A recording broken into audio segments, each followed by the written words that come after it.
अंदर गया तो मैं हरियाणा से हूँ, साक्षात एक हरियाणवी देवदूत बैठा हुआ था अंदर। हरियाणा में सबसे अच्छी बात है कि वहाँ सम्मान सूचक शब्द है ही नहीं हमारी भाषा में, ना ना ना ऐसा ना ऐसा शब्द है, ना ऐसा भाव है। तो वहाँ मैं गया, मैं तो नीचे वाले भाव में था कि बहुत सम्मान से बात होने वाली है।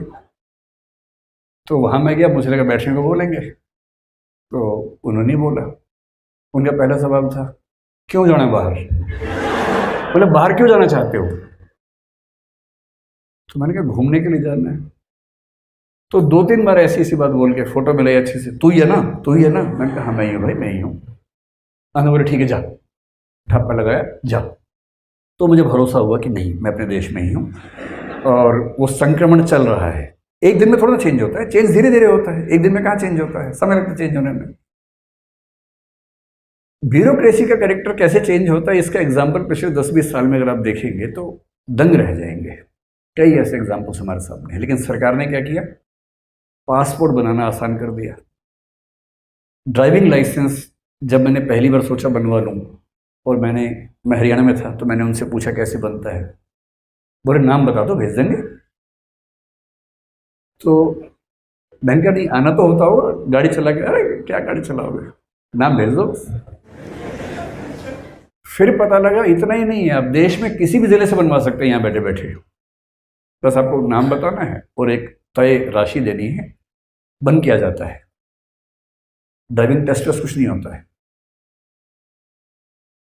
तो उस समय ड्राइविंग लाइसेंस बन गया, मेरे अपने ज़िले से बना, बाहर से नहीं बना। और वो बना 40 की उम्र तक के लिए, क्योंकि तब नया कंसेप्ट था कि 40 की एज तक के लिए बनेगा, क्योंकि 40 में आदमी थोड़ा सा उसको देखने में दिक्कत होती है, फिर से टेस्ट कर लेते हैं। अब मैं दिल्ली का निवासी हो गया, तो मैं दिल्ली के ऑफिस में गया इसी भाव से कि जाना है, बन जाएगा।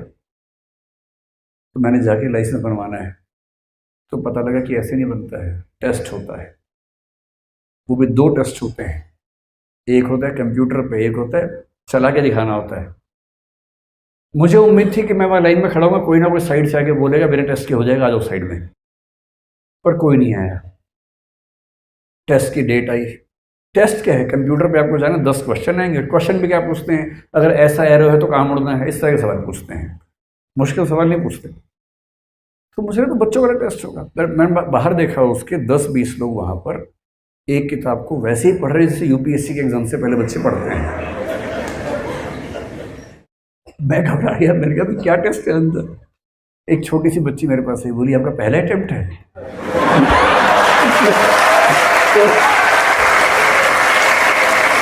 तो मैंने पूछा इसमें भी अटेम्प्ट होते हैं क्या? बोली हाँ मेरी मम्मी का 7वां है आज।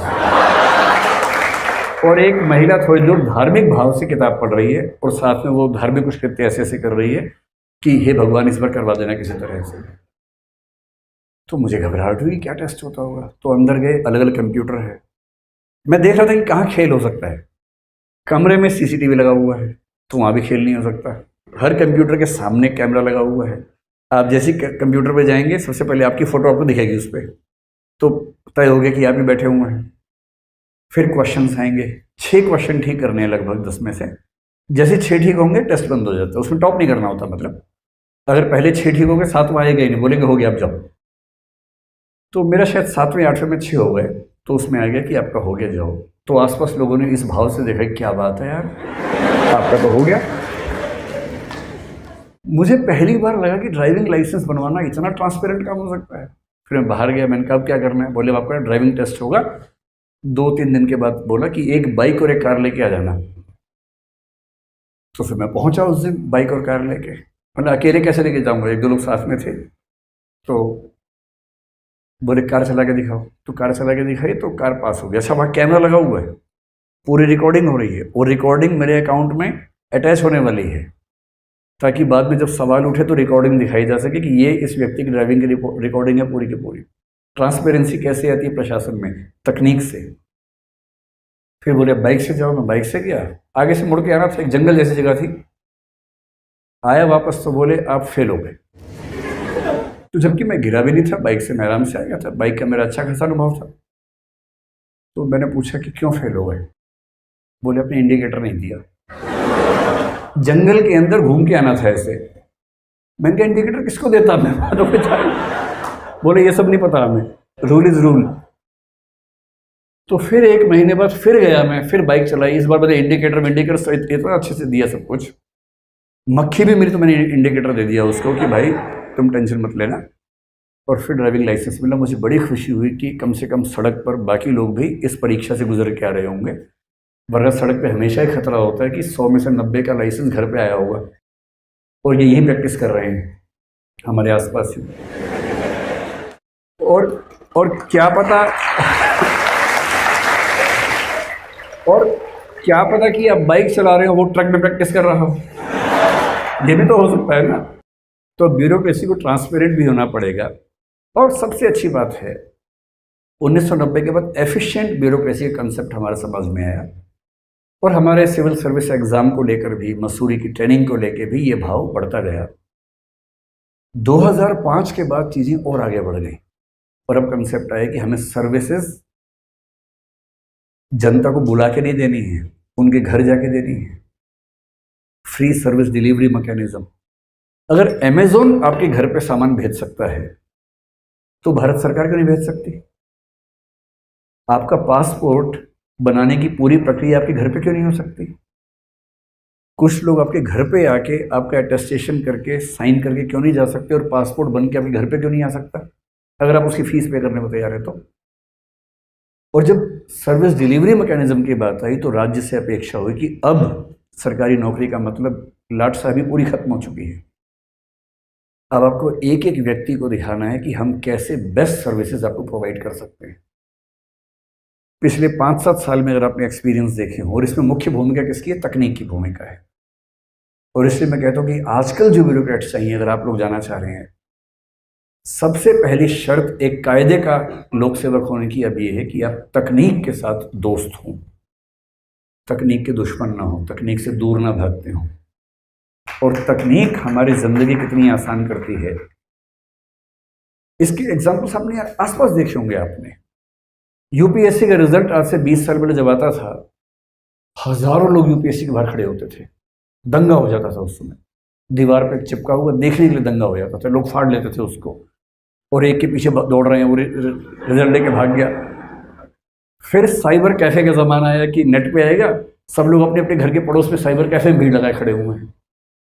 अब क्या ज़माना है, अपने फ़ोन पे पीडीएफ देख रहे हैं, खट से कि अपना नाम टाइप किया, सर्च किया, 1 सेकंड में रिजल्ट सामने आता है। अब कहीं नहीं जाना है।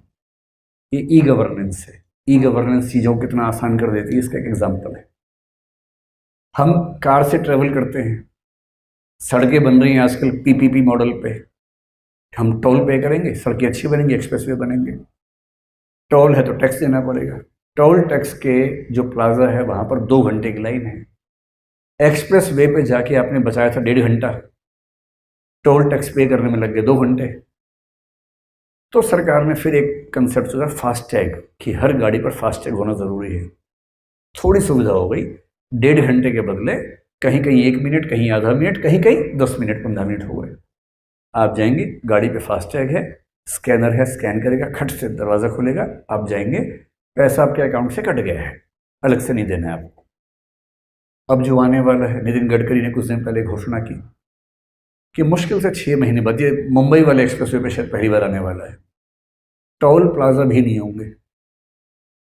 जितनी जगह से आप सड़क पर चढ़ते हैं वहां पर उन्होंने सेंसर्स लगा रखे हैं, सिर्फ रुकना रुकना नहीं है आपको, सैटेलाइट से कनेक्टेड है।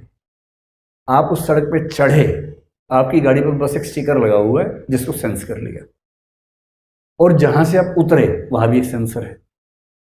इन दोनों जगहों के बीच में जितना डिस्टेंस, जितना अमाउंट है आपके बैंक अकाउंट से कटा, आपको मैसेज आ गया, बात कर, 1 सेकंड भी वेट नहीं करना है। ये होता है जब राज्य आपको बेहतर सर्विसेज देने का प्रयास करता है। हमारे वर्तमान प्रधानमंत्री की अच्छी बात है कि वो तकनीक के बड़े दीवाने हैं और चाहते हैं कि तकनीक की मदद से सेवा। मैंने हाल में एक एग्जाम्पल देखा, डिजी लॉकर आया तो मैंने तो बहुत अच्छी इच्छा नहीं थी कि मैं उसका इस्तेमाल करूं, क्योंकि मैं विद्यार्थी नहीं हूं, जरूरत नहीं पड़ती। पर एक बार मेरे घर के लोगों ने किया तो मैंने भी कर लिया, डिजी लॉकर बना लिया, उसमें मेरे सर्टिफिकेट्स आ गए। अब 3-4 महीने पहले एयरपोर्ट्स पे देखा कि बहुत लंबी लाइन है, कैसे पार करें। तो हमारे एक सहयोगी ने मुझे बताया कि एक नई स्कीम आई है, डिजी यात्रा। तो मुझे नए नए नाम सुन के ना घबराहट होती रहती है कि एक और स्कीम आ गई, ये भी स्कीम है, कैसे इसको मैनेज करेंगे। खैर, जब उसने लक्षण बताया तो मैंने उसको डाउनलोड किया, डिजी यात्रा को। डिजी यात्रा क्या है? डोमेस्टिक एयरपोर्ट्स के बीच में ट्रैवल करने के लिए एक स्कीम है। जैसे डिजी यात्रा पर मैं गया, उसने मुझसे पूछा कि आप डिजी लॉकर पे हैं? मैंने कहा हूँ। जैसे कि वहां से मेरा आधार कार्ड फेच कर लिया अपने आप, मुझे ये भी नहीं करना पड़ा। तो डिजी यात्रा पर मैं रजिस्टर्ड हूँ कि मेरा ये नाम है, मेरा ये आधार कार्ड नंबर है। अब करना क्या है, जैसे मैं किसी फ्लाइट से जा रहा हूँ, मैंने 3-4 बार प्रयोग किया पिछले 1-2 महीने में। बस फ्लाइट की टिकट आई मेरे पास, जैसी बोर्डिंग पास मेरे पास आया, उस बोर्डिंग पास को स्कैन कर देना है डिजी यात्रा में।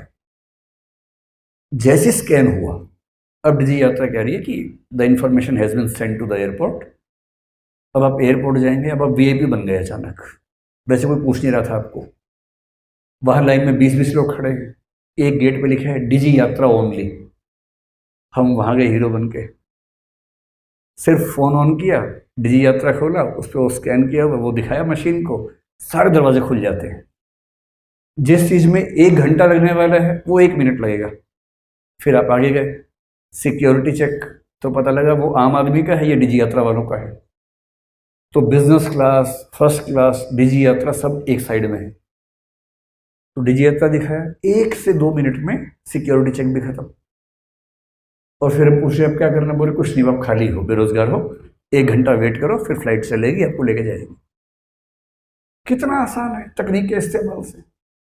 और अगर तकनीकों का ऐसा इस्तेमाल जो हमने कोविड के समय किया, कोविड से लड़ने के लिए वैक्सीनेशन में किया, एक एक व्यक्ति की वैक्सीन का रिकॉर्ड उसमें रखा, आज के समय में एक सबसे अच्छा सिविल सेवक वो है जो कोडिंग जानता है, नहीं तो कम से कम कोडिंग का महत्व समझता है, जो ये समझता है कि हजारों लाखों व्यक्तियों की जिंदगी को एक ऐप बना के, एक वेबसाइट बना के कैसे आसान किया जा सकता है, जो अपने जिले के सारे किसानों के लिए एक ई मंडी बना सकता है कि अपनी अपनी फसल का जिक्र यहाँ करो, गाय भैंस जो भी पशु पक्षी बेचना हो उसका यहाँ पर फोटो डालो, डिस्क्रिप्शन लिखो, और वहीं पर लोग आपस में खरीद लेंगे।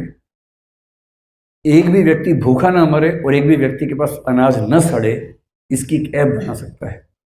सारे रेस्टोरेंट्स के मालिक रोज रात को इस ऐप पे केवल ये मेंशन कर देंगे कितना खाना बचा हुआ है। सारे अनाथालय आसपास जो जो हैं या ऐसी एनजीओज हैं, वो मेंशन करेंगे कितनी ज़रूरत है। उसी ऐप पे मैसेज आ जाएगा कि यहाँ का खाना वहाँ जाएगा, यहाँ का खाना वहाँ जाएगा। 20 लोग चाहिए, बाइक लेके बाइक से काम कर लेंगे। मेरा अपना एक विद्यार्थी छत्तीसगढ़ में है। छत्तीसगढ़ का आम आदमी, गरीब बेचारा, वो अस्पताल कैसे जाए? उसने कंसेप्ट लॉन्च किया बाइक एम्बुलेंस का।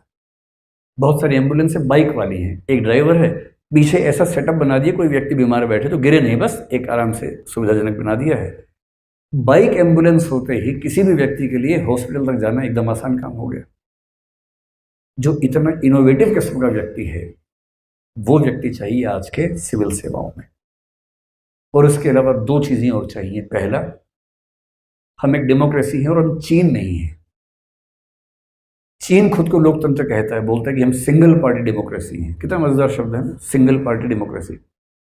डेमोक्रेसी है, पार्टी एक ही है, इलेक्शन एक ही पार्टी लड़ेगी, पर है डेमोक्रेसी। उस पार्टी में 2 उम्मीदवार लड़ेंगे, लेकिन वो उस पार्टी के 2 उम्मीदवार हैं। जनता के कुछ व्यक्तियों को, सबको नहीं, जो उस पार्टी के मेंबर्स हैं। पार्टी के मेंबर्स केवल ये चुनेंगे कि आपको इसी पार्टी के 2 व्यक्तियों में से कौन सा व्यक्ति ठीक लगता है। पार्टी एक ही रहेगी। पर हम एक जिंदा लोकतंत्र है, मल्टी पार्टी डेमोक्रेसी है। हमारे देश में सत्तारूढ़ पार्टियां हैं, विपक्षी पार्टियां हैं, इधर गठबंधन है, उधर गठबंधन है, सारे के सारे कॉम्बिनेशंस बन सकते हैं। जब आप सिविल सेवाओं में जाएंगे, ध्यान रखिएगा, बहुत आसान होता है किसी पार्टी के साथ एसोसिएट हो जाना, लालच भी होता है। सत्तारूढ़ दल के मंत्री, सांसद आपसे कहेंगे कि जुड़ जाइए, बहुत फायदे में रहेंगे, ये पोस्टिंग करवा देंगे, वो पोस्टिंग करवा देंगे, करवा भी देते हैं। बड़ा मजा आता है, अच्छे अच्छे जिले मिलते जा रहे हैं, आपकी बात सुनी जाती है, सब मंत्री सुनते हैं बात, मजा आता है। और जिस दिन सरकार चेंज होती है ना, सारा हिसाब बराबर हो जाता है। इसलिए हमारे civil service code of conduct में कहते हैं कि नॉन पार्टिजनशिप, किसी भी राजनीतिक दल से तटस्थ रहते हुए सिविल सेवक होना जरूरी है।